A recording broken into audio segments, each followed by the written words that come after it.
Hey, everybody. Thank you so much for tuning in to the Travel Hacking for Beginners with me. My name is Courtney.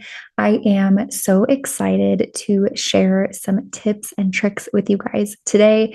This webinar is recorded, so feel free to speed it up, slow it down, pause, whatever you need to do. At the end, I'll give you guys some information on how you can reach out if you have additional questions or you want to talk to me more about travel hacking. But I'm super thankful that you're tuning in, and let's go ahead and just jump right on into it. Okay, so starting with what is travel hacking? So, travel hacking is using points and miles to travel more for less, to find really good point redemptions. You can fly in business class, you can fly domestically, internationally. Travel hacking is just a way that I like to say is hacking travel basically. It's finding good deals. It's finding like loopholes almost within the airlines. A few things to note: travel hacking takes a lot of time to learn. So I've been travel hacking for about 3 years now, and I'm still learning new things every day. I still do my research. I still take time to look at what's trending and what's working and changes in the industry. So today we're really focusing on like beginner steps. We're really focusing on travel hacking if you are just starting out. So please do not get overwhelmed. It takes time to learn, and this is just a really good starting point. The second thing I like to say is you must be financially responsible to travel hack. One of the things we're going to be talking a lot about today, and one of the things in order to travel hack effectively and get the most out of it, is opening credit cards and working a lot with credit cards. And you need to be able to financially have that responsibility to properly use a credit card, to not get yourself in credit card debt. So I always like to make that caveat at the beginning. There's no sense in spending more money than you do now. There's no sense in putting things on a credit card that you can't pay off just to travel hack. So just take that note. And then, like I mentioned, today we're really covering the basics. I could sit here probably for hours on end, days, weeks, and tell you all about different travel hacking techniques, different tips and tricks. But today we're really just going to start with the basics. I do post a lot of YouTube videos, tutorials, even on Instagram, quick little reels of tips and tricks when it comes to travel. So if you want to learn more, that would be a really good spot to then go to after this. But today we are going to start with some basics for my beginners out there. Of course, my credentials. Why am I taking the time to listen to this random person on this internet, this random stranger? Like I said, I've been travel hacking for about 3 years now. These are some of the travel stats: countries I've been to, miles that I have traveled, and then how much I've saved on flights. And then I even put in there a business class flight deal that I found, and then just a few pictures of my travel. I think in total, in the last 3 years, those countries right there are new countries. So I want to say I've been to 16 countries, if I'm thinking that right. And it could not be possible without travel hacking, without using my credit cards more strategically to get points and redeem those for really great flight redemptions. So I'm really excited to share that with you guys today. I've been sharing it with friends and family and getting people on this travel train. And it's just a lot of fun. And it really does let you see the world and experience, incredible vacations, your dream honeymoon, whatever it might be. It's a hack. It's not quite widely known, I would say. So get on the train while you can before everybody figures out about it. It's getting more and more popular every day, and we can see that in the industry. But you're starting at a really good time, and it's still really achievable. So, like I said, we're talking basics today. So, really boiling it down to just earning credit card points and then redeeming those points for travel. You'll see a lot of people talk about, steps 1 through 10 on how to travel hack, and we will get there eventually, but we're really just going to boil it down to credit cards. We're going to talk about good credit cards for beginners. We're going to talk about earning points on those credit cards. How can you optimize your spend that you're already doing on a day-to-day basis for the credit card that you have to earn points and then earn more points?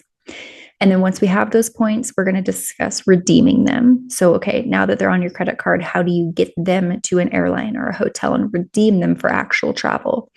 And then we'll just touch base a little bit on booking travel. I'll show you guys some reward calendars and some tools that I like to use to find award availability and to find those business class deals. So that's what we're going to talk about today. I'm going to take a little water break. Okay, so we're going to start with good credit cards for beginners. Personally, these are what I would recommend, but I'm, again, always going to caveat, do your own research. But let's break down these credit cards. So starting with the American Express Gold Card, it has an annual fee of $325. That is an increase that did happen this year, but there are some rewards that you get with that credit card. For example, they have a $120 Uber credit. That's broken down into $10 every month, and then an $84 Dunkin' credit, Dunkin' Donuts. And I think that breaks down to about $7 a month. So and there's a few other ones on there, but those are the two highlights. So you can see, yes, you're paying $325 as an annual fee, but there are a few credits in there to kind of help make that worth it. Right now, as of, what day is it? Saturday, February 22nd, the spend bonus is a 100,000 points if you spend $6,000 in 6 months. I do think that is an elevated offer. Typically, I want to say they offer 60 to 80,000 points. So this is really good. So if you spend $6,000 in 6 months, you're going to get 100,000 Amex points. Okay, keep that one in mind. Moving down, another really good beginner-friendly travel credit card is the Chase Sapphire Preferred. The Chase Sapphire Preferred has a much lower annual fee at $95. Something cool that's included in that one is a $50 Chase hotel credit. So you do have to book your hotel through the Chase travel portal, but then you look at that, and if you're paying $95 annually to have that card and you get $50 annually, really does help kind of make that make sense in your mind. For this card, there is a 60,000 points miles. I kind of use them interchangeably. If you spend $4,000 in 3 months. So this card is a little more achievable with that lower annual fee and the lower spend that you have to hit. Chase also is one of my personal favorites for how we earn points, which we'll talk about in the next slide. And then the third credit card that I recommend for those starting out is the Capital One Venture X. So this one has an annual fee of $395. So it is our highest annual fee, but it has some really, really good credits in here. One being a $300 annual travel credit. Again, booking that through the Capital One portal, but still that wipes practically that entire annual fee. You could get an entire hotel stay, an entire night at a hotel for free using that. And then you do get a credit back for TSA or global entry if you don't have that or if you're coming up on your renewal. The spend bonus for the Capital One card is 75,000 points miles when you spend $4,000 in 3 months. So feel free to take a second with this slide, grab a screenshot of it so that you can see some really good recommendations.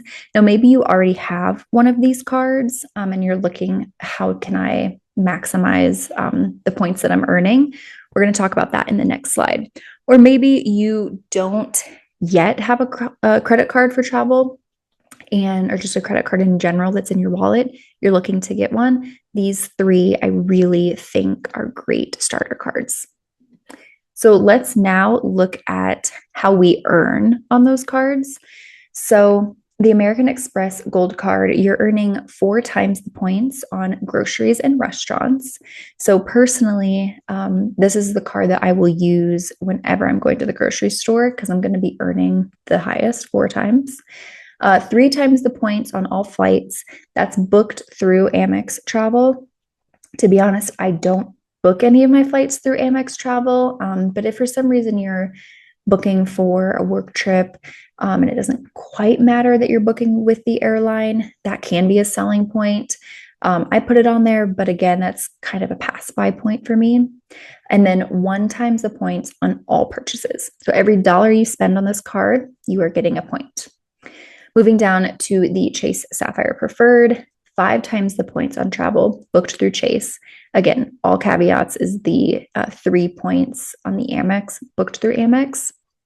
What really stands out here with the Chase Preferred is the 3 times points on dining and takeout. So eating out at restaurants, ordering on DoorDash or Uber Eats, for every dollar you spend, you're earning 3 times the points. And then 2 times the points on all purchases.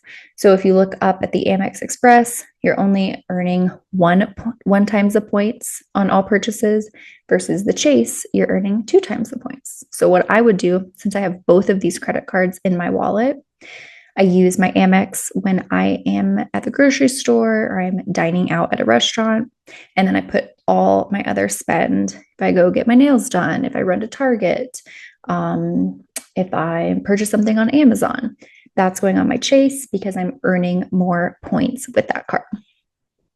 And then the last one, Capital One Venture X. What's really cool here, you do earn 10 times points on hotels and rental cars booked through the Capital One portal. Not that I'm doing that super often, but when you do, that's a huge bonus, 10 times the points. 5 times the points on all flights. Again, just like the other two above, you have to be doing that through the credit cards portal. Not super common that people do that, but it is a selling point for some. And then same as the Chase Sapphire, the Capital One Venture X also earns you 2 times the points on all purchases. So you might ask yourself, well, let's say I have the Chase Sapphire and the Capital One Venture X. Since I'm earning 2 times the points on both, which card do I use? Well, then you would just ask yourself, what is more valuable to your travel goals? Is it Chase points or is it Capital One points? And we will dive deeper into how you can answer that or how you can decide that for yourself, excuse me. But again, look at this slide. Look at your spending habits. Do you go out to eat a lot? Do you go to the grocery store a lot? Where are you spending the majority of your money? That can kind of help you decide which of these cards to get. And then if you already have one of these cards, or maybe you have multiple of these cards, how can you adjust your spend to really maximize? Okay, I'm putting all my grocery spend on my Amex. Everything else is going on my Chase because that's how you're going to earn the most. Okay, so we have the credit card. We've earned the points. Now we're going to talk about redeeming the points. Now, you will hear me say this quite often, but the absolute best way to redeem your points is going to be redeeming them for travel. Now, I'm going to show you an example right here. This is if you redeemed them through Amazon. So you'll also note, like, when you have these points, you can redeem them for a statement credit on your credit card. You can redeem them for cash back. You can redeem them like you see here on Amazon. So you'll see over here this image of a disco ball. If I wanted to purchase this disco ball, $89 on Amazon. When I add it to my cart and I get to the checkout, here I'm seeing, okay, I have 81,000 Capital One points available.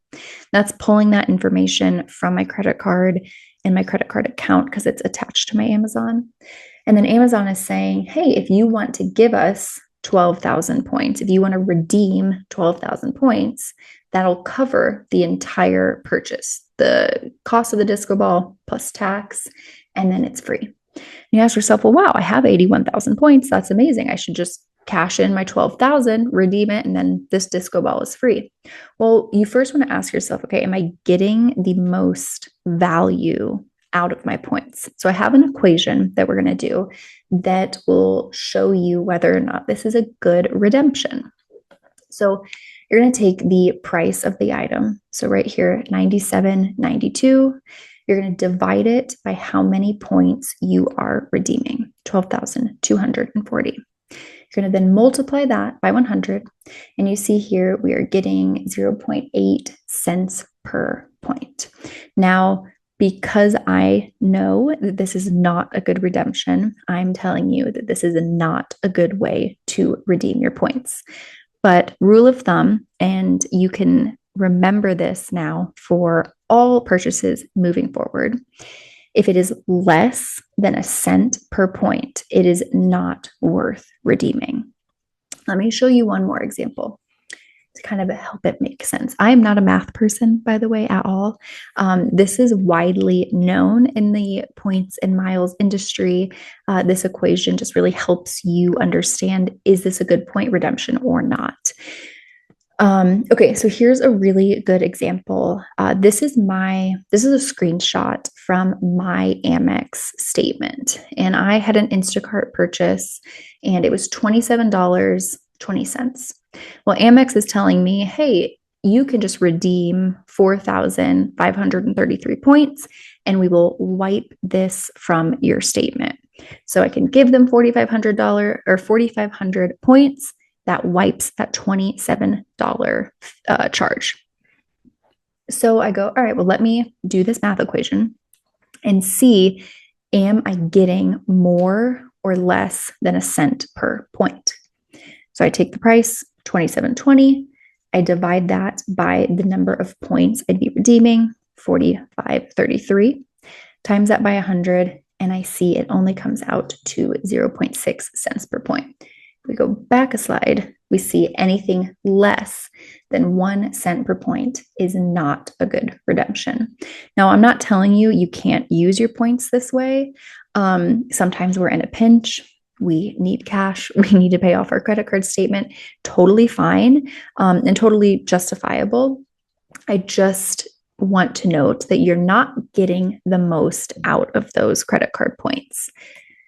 Let me now show you a travel example, and this I think will help it all make sense. So again, the best way to redeem your points for the most value is by booking travel.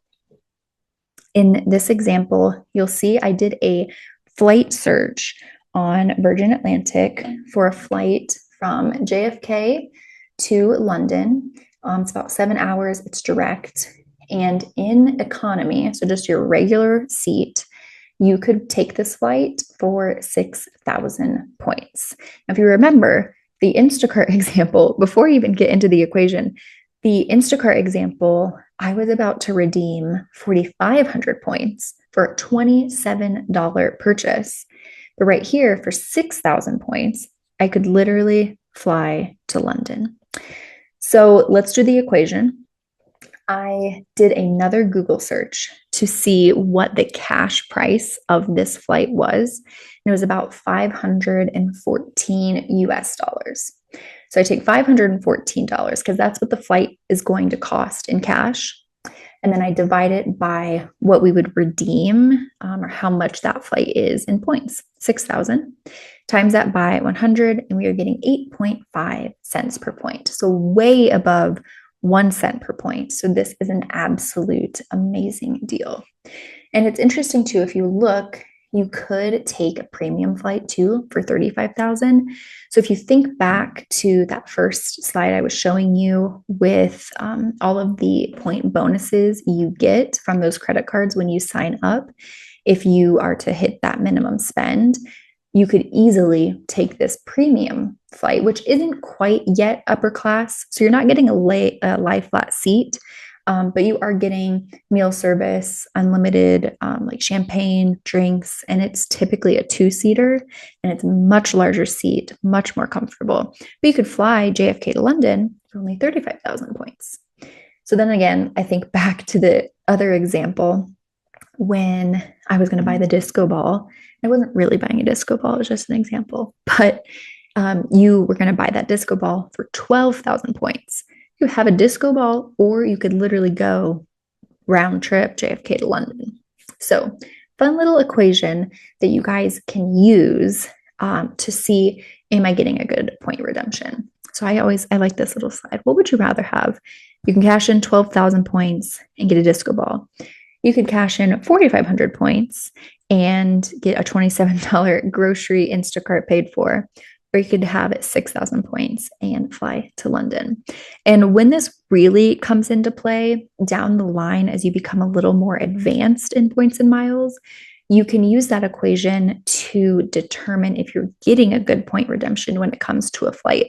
Because sometimes you can just see, oh, it's only 35,000 points to do a business class flight, but maybe you didn't check the cash value. Maybe the cash value is on sale, or for some reason it's off season and it's really inexpensive. It's always good to have that equation in your back pocket so you know you're getting the most bang for your buck.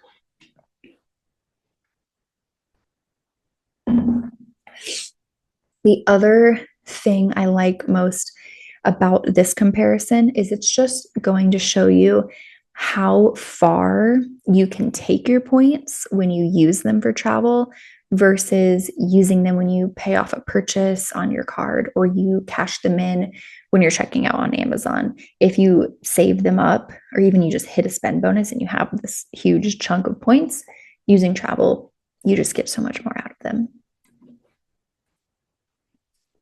Okay, so we've talked about earning points. We've talked about then redeeming them and how travel is a really good way to redeem them. So now we want to talk about booking travel. So you have the points, you have decided, okay, I'm going to travel. I've found a good flight. I want to find a good flight. This is how we book travel. A couple of things to keep in mind. When it comes to travel hacking, you'll hear this often, but one of the most important things is to remain flexible with your travel dates.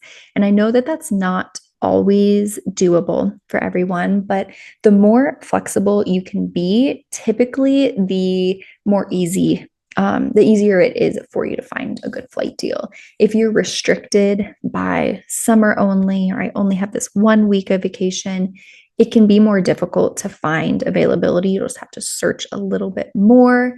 So I always say, be as flexible as you can.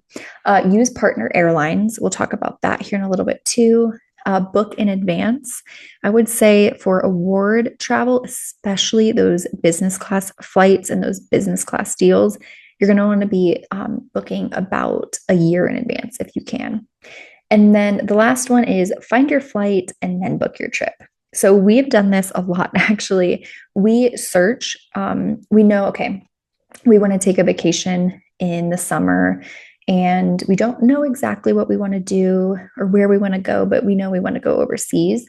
We'll start looking for business class flights, see what is available. And then if we find one, then we kind of plan our trip and our vacation around that. Not everybody can do that, and I completely understand, but if you have that flexibility and you are a little more spontaneous, it's a great way to get really, really good flights. Okay, so these are partner airlines. What you're seeing right here is partner airlines of United. So you would want to search on these partner airlines to find a better deal to then book it through United. I will say that this is more of an advanced kind of concept, I think, to wrap your mind around. At least when I started out, this took me a little bit longer to understand. So I am going to show you guys an example. And I think right here is going to show you deltas. Yeah. So like Air France, KLM, Virgin Atlantic. They are all partner airlines of Delta. So essentially, you can search a Virgin Atlantic flight because they are operating out of Europe and their point redemptions are way, like, so much better than Delta's. But you book it on Virgin Atlantic and you're really flying a Delta route or a Delta flight. And you just double check that by, excuse me, the flight number. And again, I will show you examples of how you can do that. So I always caveat partner airlines, search them first. You're going to want to be, oh, I want to fly United. Well, go search a United partner airline before you search United. Same with Delta, same with American Airlines, because you'll find better deals that way.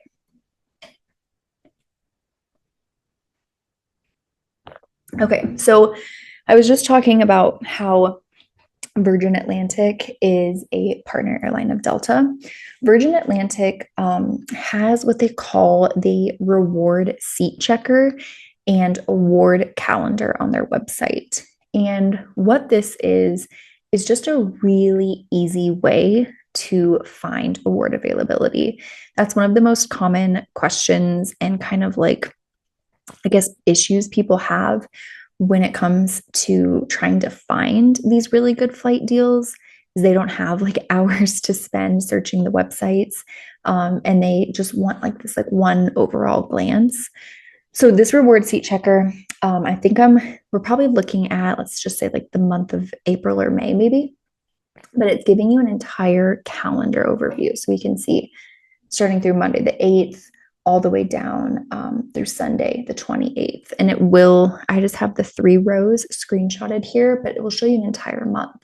And then you can look, okay, it looks like the first week of this month, all economy is 6,000. Okay, that's good to know. It looks like even the second week, all economy, 6,000. But maybe you're like, well, I really want to fly premium. And you look and you're like, well, I could fly on the 19th, but premium is 60,000. So then you're like, oh, but look, on Monday the 15th, it's 29,000. So instead of going to the website and typing in your destination, let's say you're, London or New York to London on Monday the 15th, and you search that and you don't find what you want. All right, let me look at Tuesday the 16th. That's not what I want either. And so on and so forth. This gives you entire calendar overview. So Virgin Atlantic reward seat checker. Once you see, oh, okay, I'm going to definitely take Monday the 15th, this premium flight, then you can go and then you make that search where then you can click through and actually purchase the ticket. Anything you see here with this red little tag, this is how Virgin Atlantic identifies their like saver awards. Typically just mean like it's not going to get any cheaper than this. You'll never see anything less than 6,000. Virgin Atlantic did move to dynamic pricing this year, which is when they introduced this reward seat checker. So 6,000, you won't see anything less than that. That's pretty typical for their economy flights. But again, great, easy way to look at a broad overview. The other one I'll show you is Air France. And I know a lot of people that I'm sending this to are from Denver. So this example here is actually showing nonstop fares, Denver to Paris. Right now we're looking in the month of July. So the way Air France does their award availability calendar, you can see it's pretty similar to Virgin Atlantic. They have flights, it looks like, on Tuesdays, Thursdays, Fridays, and Sundays.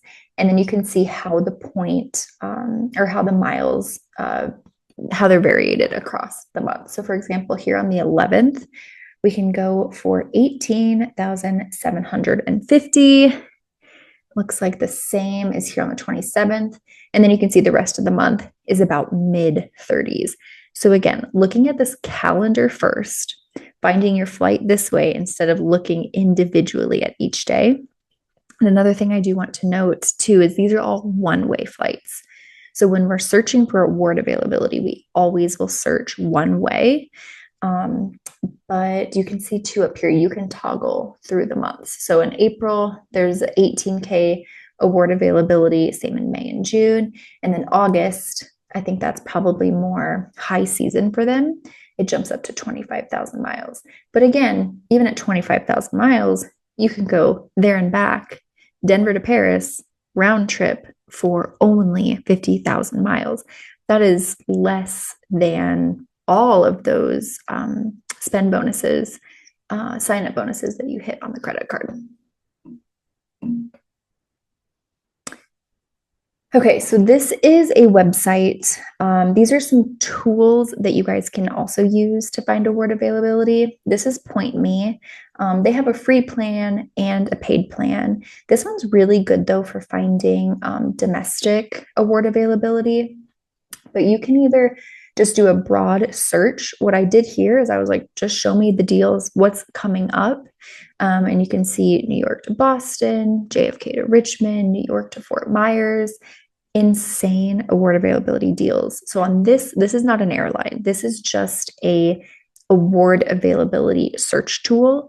So you find the deal here, and then you would click into this and it would show you the airline that is offering that deal. Then you would go to their website to actually book the flight. You can also get really specific with this, and you can say, I'm in Denver. I want to fly to Europe in May. What's available? And it'll just show you exactly what's out there on the internet. It does one wide search for you so that you don't have to go individually to each airline's website. Another tool super similar to that is called Seat Spy. Seat Spy is really good if you want to look for premium or business or first class. This one, again, same thing. You put your outbound flight in here, where you're traveling to. It gives you that monthly overview. And then you can see here cabins. It has economy, business, and premium. And then it'll show you which are available on each day. And then if you see this points toggle here, you can actually move this button and you can say, okay, if you had 700,000 points, that's great. Or you can move it down and say, I only have 40,000. And as you move it down, the calendar will populate to tell you which days you can fly, which days there are award availability. So just two really great tools that you guys can use to search for award availability.